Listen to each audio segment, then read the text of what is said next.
Yep. Let me ask you something. Would you ever finance a BMW if you were struggling to afford groceries?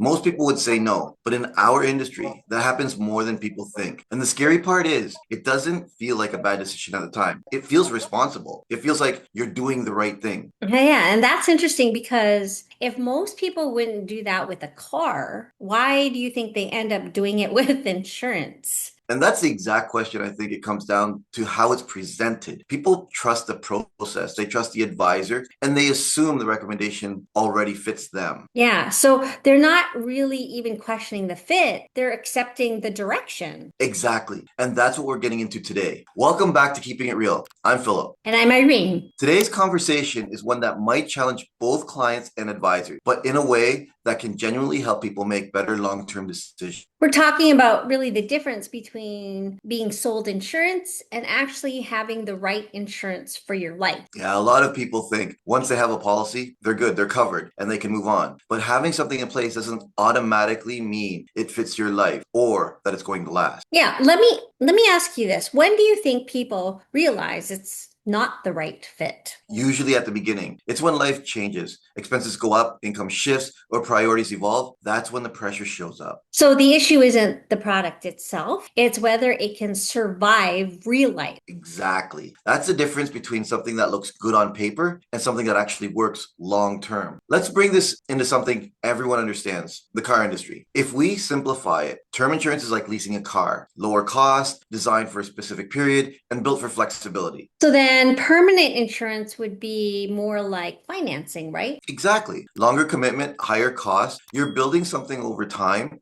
but you're also taking on the responsibility from day one. So where do you think people get confused in that comparison? I think it's when they hear long term benefit and assume that automatically makes it better without asking if it fits their current situation. So let's take it one step further. Okay. How would you break that down in a way people feel it? Right. So term is like a Hyundai, reliable, practical, affordable. Permanent is like a BMW, premium, attractive, but comes with a higher level of commitment. And most people naturally want the BMW. Of course, but wanting it and being ready for it are two totally different things. Yeah. So why do you think people lean toward the BMW option even when it might not fit? Emotion. People want to feel like they're making the best decision possible. Nobody wants to feel like they're settling. But is it really settling if it fits their life better? And that's the key point. It's not settling, it's aligning, but it doesn't always feel that way in the moment. And that's where people stretch. Exactly. And stretching financially can turn something that is meant to protect you into something that pressures you. Mm. Let's bring this into real life. Think about a young family, mortgage, kids, daycare. Okay, let me challenge that. What would you prioritize for them first? Stability, something they can maintain no matter what. Because if it doesn't last, it doesn't work. So, in that case, then, would you say starting simpler is actually the smarter move? Absolutely. Build the foundation first, then upgrade over time. Well, what about someone early in their career, like different situation, right? Different, but it's still a similar principle. They have potential, but they still need flexibility. Locking into something too aggressive, too early, can limit their options later. And for someone who waited too long? Then affordability becomes critical, right? At that point, getting something in place matters more than deciding something perfect. Okay, well,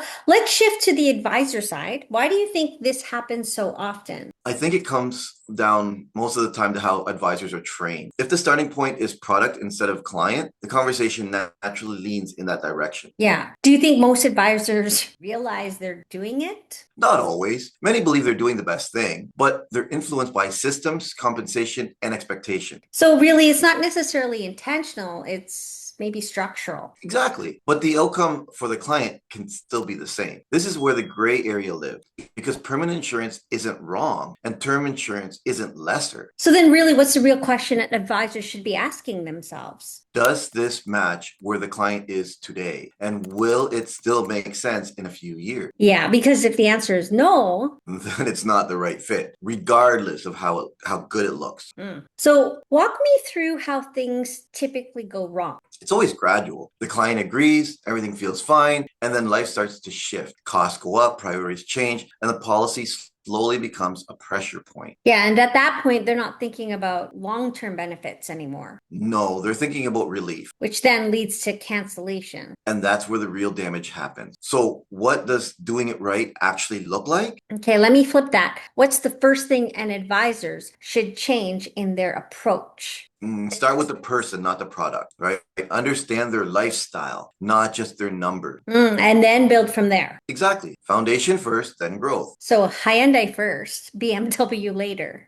Every single time.